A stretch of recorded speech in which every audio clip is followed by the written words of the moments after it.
आखिर यूजीसी के जो नए नियम आए हैं, उसमें ऐसी क्या चीज है जिससे कि हमारा जितना भी जनरल कैटेगरी का जो वर्ग है, जिसको सवर्ण समाज कहते हैं, वो इतना ज्यादा चिंतित और आंदोलित क्यों है, इतना परेशान क्यों है? क्या यूजीसी ने ऐसा नया नियम ले आया है जिसकी वजह से सारे देश में इतना बवाल हो रहा है? नमस्कार मित्रों, आज इस बारे में थोड़ी सी चर्चा करते हैं कि आखिर यूजीसी ने ऐसा क्या नियम जो लाया है जिससे कि सब कुछ इतनी परेशानी हो रही है। इससे पहले थोड़ा सा हम चलते हैं कि यूजीसी है क्या। यूजीसी का मतलब है यूनिवर्सिटी ग्रांट कमीशन। अगर मैं हिंदी में बात करूं तो विश्वविद्यालय अनुदान आयोग, जो कि 28 दिसंबर 1953 को तत्कालीन सरकार ने बनाया था। उस समय मौलाना अबुल कलाम जो थे वो शिक्षा मंत्री थे हमारे, और उन्होंने इसको उद्घाटन किया था। पर लेकिन इसको जो जो कानूनन इसको जो मान्यता मिली थी वो 1956 में मिली। इसका काम क्या है, क्यों बनाया गया था यूजीसी? यूजीसी बनाया इसलिए गया था कि जिससे कि जितनी भी यूनिवर्सिटीज हैं या उच्च शिक्षण संस्थाएं हैं या कॉलेजेस हैं, उनमें एक तो आपस में समन्वय हो सबसे पहले। साथ ही जितने भी पाठ्यक्रम है या ये समझिए कि जो छात्रों के हितों के साथ जो है किसी किस्म का खिलवाड़ ना हो, तो इसको इसलिए बनाया गया था कि ये उसमें इंटरवीन करके कुछ नियम शर्तें ऐसी बनाएगा जिसको कि हर यूनिवर्सिटी, हर कॉलेज को, हर उच्च शिक्षण संस्था को मान्यता दी जाएगी, और वो जितने भी नियम इसके द्वारा बनाए जाएंगे वो उसके लिए बाध्यकारी होंगे। इसलिए यूजीसी का गठन किया गया। अब बात आती है कि 13 जनवरी 2026 को ऐसा क्या यूजीसी ने नियम निकाल दिया कि जिसके लिए इतना ज्यादा शोर मच रहा है, इतना ज्यादा हल्ला हो रहा है पूरे देश में। जगह जगह प्रदर्शन, जगह जगह इस्तीफे, जगह जगह आंदोलन। आखिर क्या है इसमें? देखिए मित्रों, promotion of equity in higher education institution regulation 2026 के नाम से इसको लागू किया गया यूजीसी के द्वारा। अब इसमें कहा क्या है, इसके जो नियम है, जो मैं आपको थोड़ा पॉइंट वाइज बताता हूं। इसमें जो पहला नियम था वो ये बताया गया कि साहब किसी भी यूनिवर्सिटी या कॉलेज में बराबरी, जातिगत रूप से बराबरी और सम्मान को सुनिश्चित किया जाए। छात्रों के बीच में जो है कोई जातिगत भेदभाव ना हो और बराबरी का उनको हक मिले, तो इसलिए उसको सुनिश्चित करना पहला पॉइंट हो गया। दूसरा पॉइंट हो गया कि किसी भी छात्र के साथ जाति, लिंग, वर्ग के आदि के आधार पर कोई भेदभाव ना हो, यह सुनिश्चित किया जाना जरूरी है। यह भी दूसरा पॉइंट हो गया। तीसरा पॉइंट इसमें क्या कहते हैं कि साहब एससी, एसटी और ओबीसी वर्ग के जो छात्र हैं उन पर फोकस ज्यादा किया गया है। तीसरा पॉइंट ये हो गया। फिर चौथा जो पॉइंट है वो ये है, हर शिक्षण संस्था में एक इक्विटी कमेटी का गठन किया जाएगा, जो कि सारी चीजों को देखेगी कि आपकी कहीं इनइक्वालिटी तो नहीं हो रही या कोई भेदभाव तो नहीं किया जा रहा है। इसके साथ ईओसी यानी इक्वल अपॉर्चुनिटी सेंटर ये खोला जाएगा, जिसमें कि 24 घंटे की हेल्पलाइन भी उपलब्ध रहेगी। इक्विटी कमेटी, ईओसी और हेल्पलाइन, ये तीनों चीजें 24 घंटे उपलब्ध रहेंगी यूनिवर्सिटीज में या कॉलेजेस में।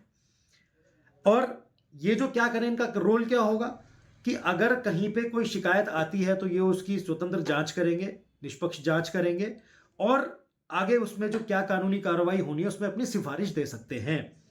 और सारे जो कैंपस है, जो भी कॉलेज का, यूनिवर्सिटी का जो कैंपस है, उस पर अपनी नजर रखेंगे कि कहीं कोई गतिविधि कैसी कैसी हो रही है। और जो सरकारी कॉलेज है या प्राइवेट कॉलेज है, उन दोनों पर समान रूप से ये सारे नियम जो है लागू होंगे। तो ये मोटा मोटा इसका खाका ये था। अब समस्या कहां पे आ रही है? समस्या यहां पे आ रही है कि जो इन नियमों का जो फ्रेमवर्क किया गया है वो आधा अधूरा किया गया है। कैसे? कि इन्होंने क्या करा, इन्होंने एससी, एसटी और ओबीसी पर ही ध्यान केंद्रित किया है अपना, और साथ में यह कहा है कि साहब जनरल कैटेगरी को इन्होंने, यूजीसी ने यह माना है कि वो तो पहले से ही संरक्षित है, जो सवर्ण समाज है वो पहले से संरक्षित है, और बाकी ये लोग जो है ये शोषित समाज है, एससी, एसटी और ओबीसी वाले। तो इनके साथ कोई भेदभाव ना हो, उसको हम सुनिश्चित करेंगे कि उस पर कोई कार्रवाई की जाएगी। पर लेकिन जनरल समाज के साथ अगर कोई भेदभाव हो जाता है तो उसके बारे में क्या? वहां यूजीसी चुप हो गया, उसमें कुछ नहीं बोला गया। साथ ही इसमें एक चीज और क्या करी कि यदि कहीं कोई भेदभाव दिखता भी है तो आरोप लगाने वाला, उस पर कोई कार्रवाई नहीं होगी। कार्रवाई किस पर होगी? जो आरोप जिस पर लग रहा है उसको ये साबित करना होगा कि भैया मैंने कोई भेदभाव किया कि नहीं किया, वो उसको साबित करना होगा। उदाहरणतः मान के चलें कि सपोज कोई XYZ लड़का जो है वो SC ST या OBC वर्ग से आता है, ठीक है। उसने ABC जो वर्ग का बच्चा है, जो सामान्य वर्ग का बच्चा है, उस पर यह लगा दिया, आरोप लगा दिया कि साहब मेरे पे जो है बड़ी मेरे साथ भेदभाव किया गया है, मेरे को इन्होंने उटपटांग कुछ भी बोला, जो भी बात हुई। तो अब जो है वो XYZ को कुछ भी साबित नहीं करना कि उसके तो क्या बोला, कैसे बोला, क्या उसने बस बोल दिया कि हाँ हो गया। अब ABC जो सामान्य वर्ग का बच्चा है, उसको ये साबित करना पड़ेगा कि साहब मेरे साथ मैंने इसको कुछ नहीं बोला या कोई भेदभाव मैंने किया कि नहीं किया। अब दूसरी बात एक और क्या चीज है इसमें, अगर भेदभाव का आरोप, जो झूठा आरोप अगर लगता है, मतलब यह आरोप जो होता है वो झूठा साबित हो गया, जो आरोप लगाया है XYZ ने, तो उस पर कोई सजा का भी कोई प्रावधान नहीं है। तो कुल मिला के बात यह है कि आपने कोई जांच का तो मानक तय किया ही नहीं है, और आपने सीधे ही एक नियम बना दिया कि साहब जो है जनरल कैटेगरी तो पहले से ही अधिकार उनके पास सारे हैं। मैं ये मान सकता हूं, ठीक है, SC ST के साथ भी बहुत ज्यादा परेशानियां हैं, वो लोग भी बहुत अपने जीवन में उन्होंने बहुत कष्ट देखे हैं, या उनके साथ बहुत भेदभाव हुआ है, पर हर जगह हुआ है ये तो कोई बात नहीं है, या हर जगह होगा इसके बारे में भी कोई बात नहीं है। आखिर सवर्ण समाज जो जनरल कैटेगरी के बच्चे हैं उनके साथ भी तो हो सकता है, उसकी सुरक्षा की जिम्मेदारी कौन लेगा? झूठे आरोप लगने अगर शुरू हो गए तो कल के दिन उसकी जिम्मेदारी कौन लेगा भाई? अब विरोध किस बात पर है, मैंने आपको एक छोटा सा एक पॉइंट बताया था। अब विरोध के क्या क्या पॉइंट है? विरोध का सबसे पहला पॉइंट है कि साहब कोई भी बच्चा जो हमारी जो SC ST OBC वर्ग का है, नियमों का हवाला देकर कभी भी कोई भी जबरन कार्य किसी जनरल कैटेगरी वाले से करवा सकता है कि भाई अगर तू ये काम कर ले, अगर नहीं करेगा तो फिर देख ले मैं क्या क्या करता हूं, तेरे पे आरोप लगा दूंगा। आपस में बच्चे दोस्ती करने से डरेंगे, वो पहले ही पूछ लेंगे भाई तू कौन से कैटेगरी का, पहले बता दे भाई, तू जनरल का है तो तू दूर रहे, तू ऐसा है तो तू दूर रहे। आपस का जो समन्वय है या जो समरसता है वो कैसे आएगी? वो तो आ ही नहीं सकती। भेदभाव बहुत बहुत बढ़ जाएगा आपस में, फिर जाति के आधार पर अत्याचार बढ़ जाएगा।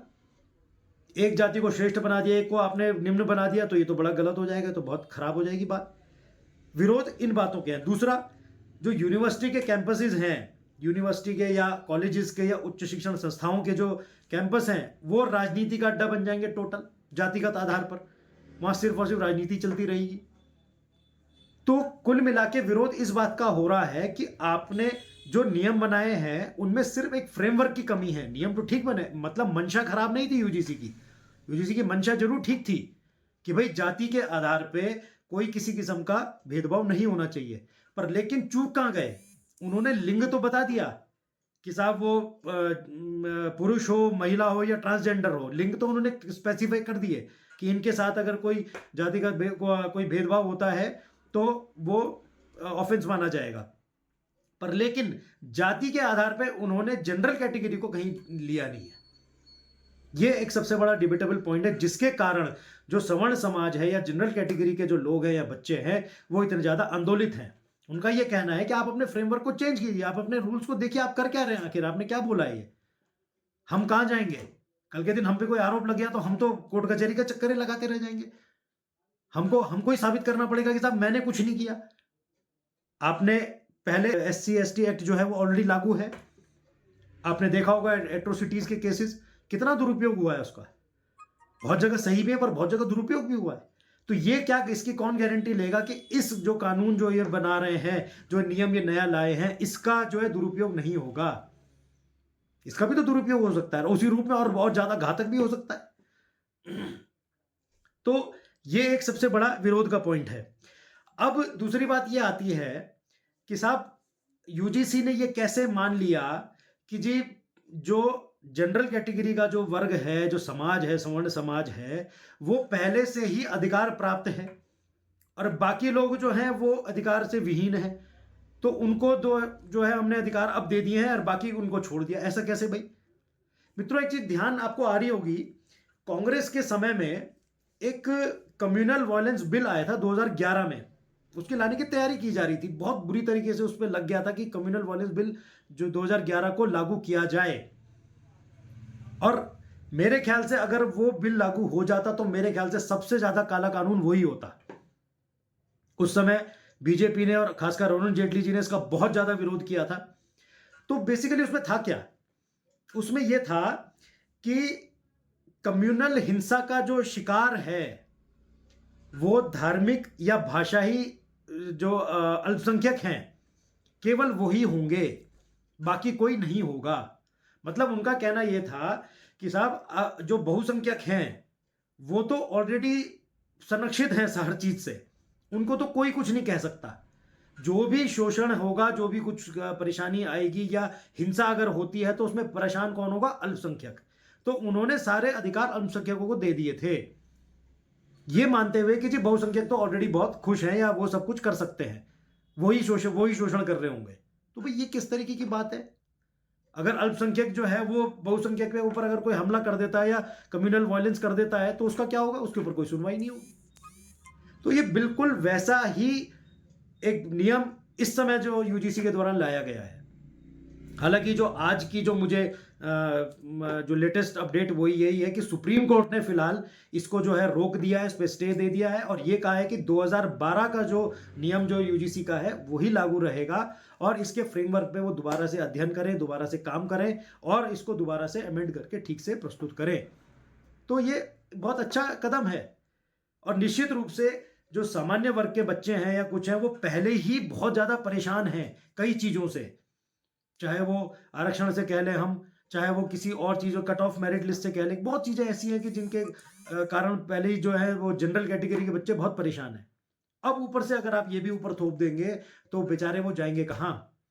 तो इसलिए मित्रों, यूजीसी जो नियम लाया है उसकी मंशा खराब नहीं थी, पर लेकिन नियमों की जो है वो जो फ्रेमवर्क है उसका जो होमवर्क है वो बहुत अच्छे उससे नहीं किया गया या बहुत तैयारी से नहीं किया गया। आधी अधूरी चीज़ों को या आधे अधूरे प्रावधानों को लेकर उन नियमों को डाल दिया गया है, जिसकी वजह से ये सारा आंदोलन या सारा बवाल हो रहा है। और सवर्ण समाज का या जनरल कैटेगरी के जो बच्चे हैं या उन समाज के लोग हैं उनका उद्वेलित होना स्वाभाविक है। इसलिए छोटा सा मैंने प्रयास किया था कि मैं चंद शब्दों में आपको ये बताऊं कि आखिर यूजीसी का मामला क्या है और ये क्यों इतना परेशान हो रहा है। ठीक है, बहुत बहुत धन्यवाद।